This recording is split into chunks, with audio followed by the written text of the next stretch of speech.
श्रीदेवी भागवत पंचम स्कंद अथ षष्ठो अध्याय। भक्तगणों, आज आपको श्रीदेवी भागवत महापुराण में भगवान विष्णु और शिव के साथ महिषासुर का भयानक युद्ध की कथा कहूँगा। आप इस कथा को पूरा सुने और इस चैनल को लाइक एंड सब्सक्राइब जरूर करें। माँ भगवती आपकी सदा रक्षा करे। कथा सुनिए। व्यास जी बोले, ईश्वर का दानव ताम्र की मूर्छित हो जाने पर महिषासुर कुपित हो गया और एक विशाल गदा लेकर देवताओं के समक्ष जा डटा। हे देवताओं, तुम सब ठहरो, मैं अभी अपनी गदा से तुम सभी को मार डालूंगा। बलि भाग हवस खाने वाले तुम सब तो सदा से बलहीन रही हो। ऐसा कहकर अभिमान के मद में चूर वह महाबाहु महिषासुर हाथी पर बैठे हुए इंद्र के पास पहुंचकर उसने उनके बाहुमूल पर अपनी गदा से तीव्राघात किया। इंद्र ने अपने भयंकर वज्र से उस गदा को तुरंत काट दिया और वे महिषासुर को मारने की इच्छा से बड़ी शीघ्रता पूर्वक उसकी ओर बढ़े। तत्पश्चात वह महिषासुर भी कुपित होकर अपने हाथ में चमचमाती हुई तलवार लेकर प्रहार करते हुए महाबली इंद्र के सामने पहुंच गया।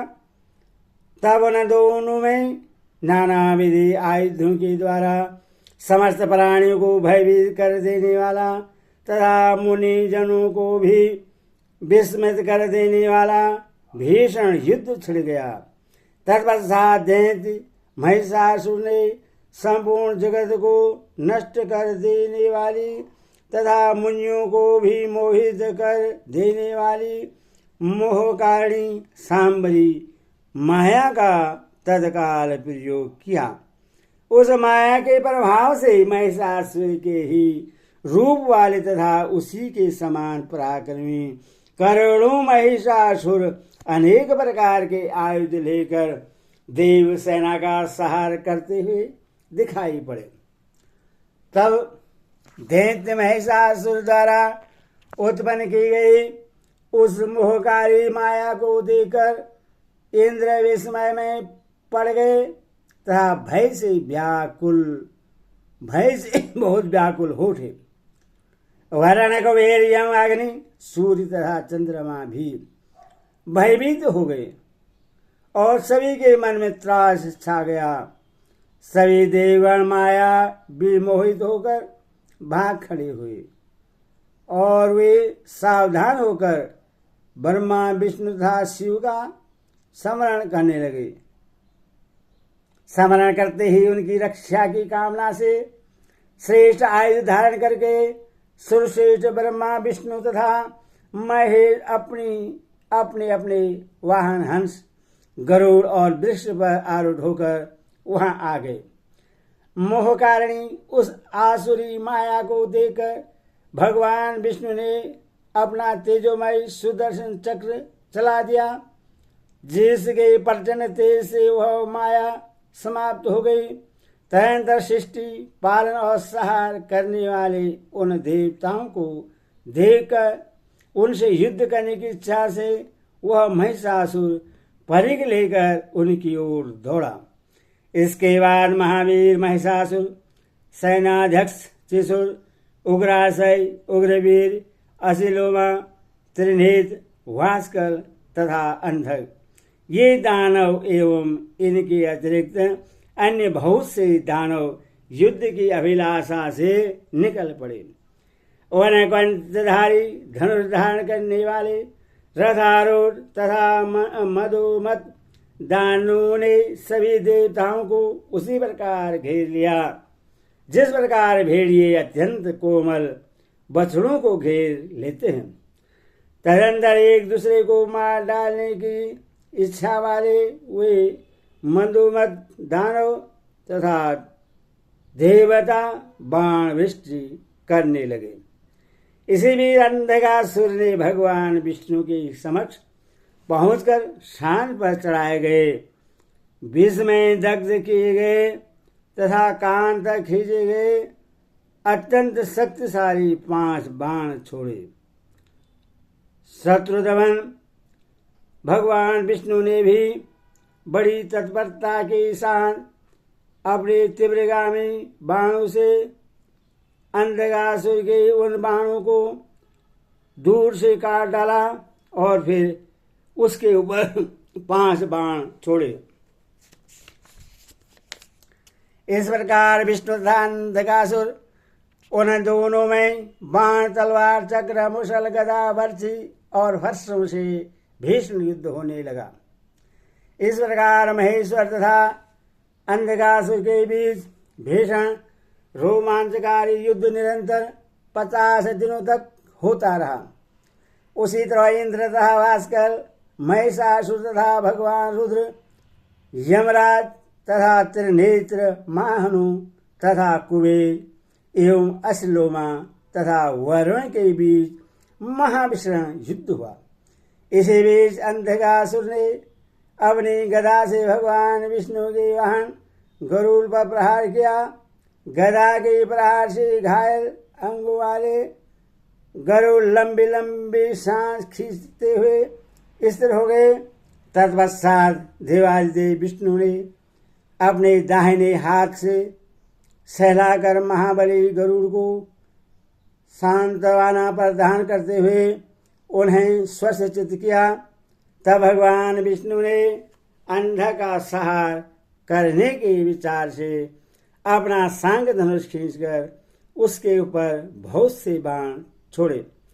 दानव ने अपने तीक्ष्ण बाणों से उन बाणों को काट डाला तथा इसके बाद शान पर चढ़ाकर तेज बनाए गए 50 बाण भगवान विष्णु के ऊपर कुपित होकर एक ही साथ छोड़े।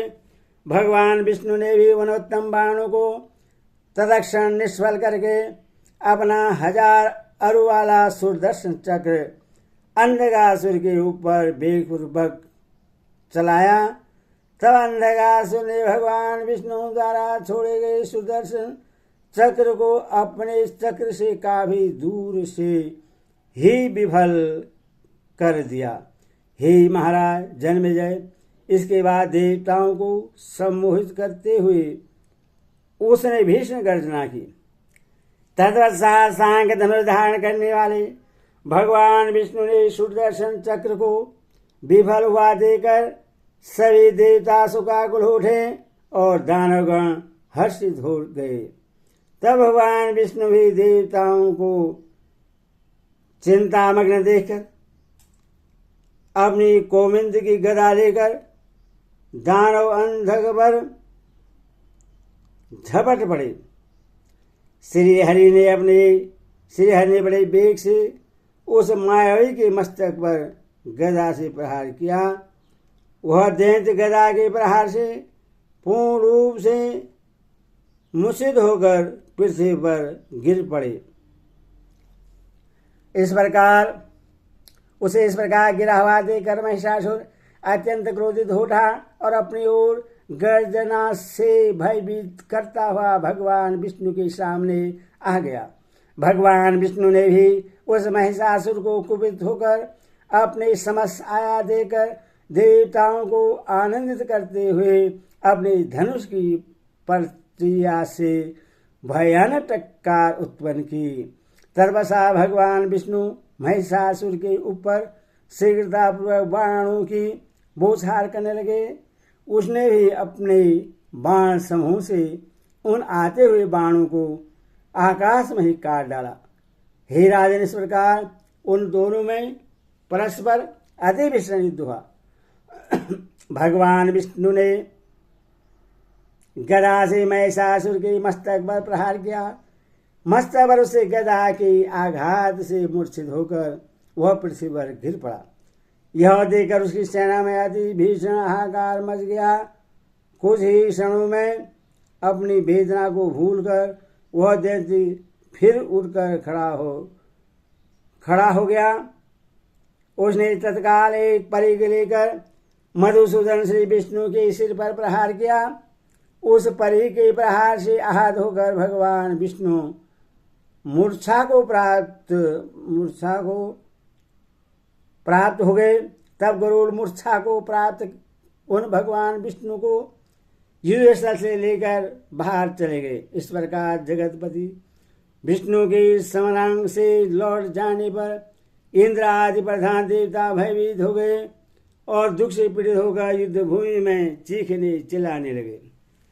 तत्पश्चात शूलधारी भगवान शंकर ने देवताओं को इस प्रकार करुण कर्दन करते हुए देखकर अत्यंत क्रोध के साथ महिषासुर के पास द्रुत गति से पहुंचकर उस पर भीषण प्रहार किया।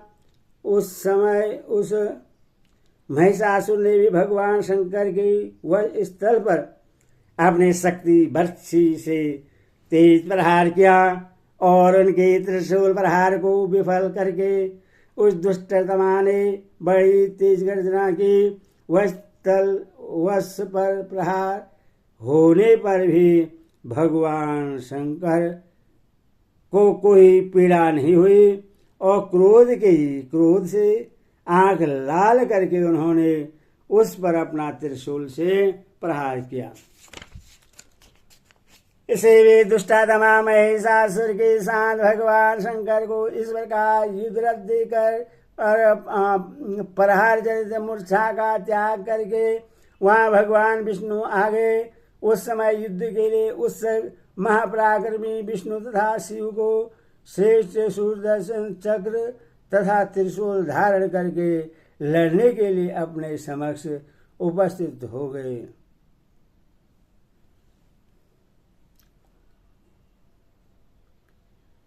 उत्सुक महाक्रमी विष्णु तथा शिव की श्रेष्ठ सुदर्शन चक्र और त्रिशूल आदि धारण करके लड़ने के लिए अपने समय उपस्थित देखकर वह महाबली महिषासुर अत्यंत कुपित हो उठा। तत्पश्चात वह विशाल बाहु दैत्य उन दोनों देवताओं को अपने समीप आया हुआ देखकर महिष का रूप धारण करके पूंछ हिलाता हुआ युद्ध करने के लिए उनके समक्ष पहुंच गया।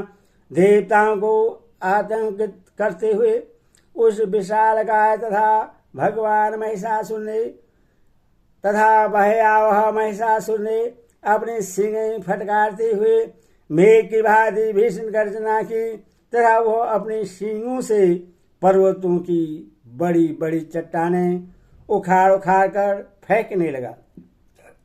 उस दानव को देखकर महापराक्रमी देव श्रेष्ठ विष्णु तथा शंकर उसके ऊपर भीषण बाण वृष्टि करने लगे। भगवान विष्णु तथा शिव को अपने ऊपर बाण वृष्टि करते हुए देखकर महिषासुर ने अपनी पूंछ में एक भयानक पर्वत शिखर लपेट कर उनके ऊपर फेंका।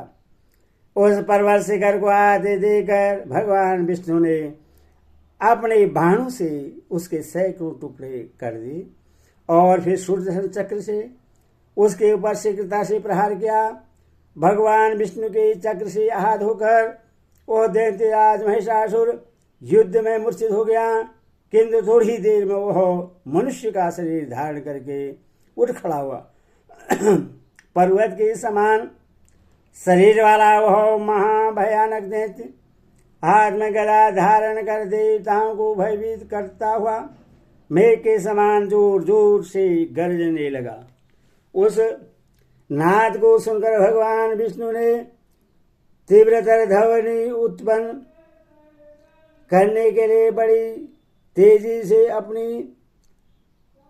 देदीप्यमान पांचजन्य नामक शंख बजाया।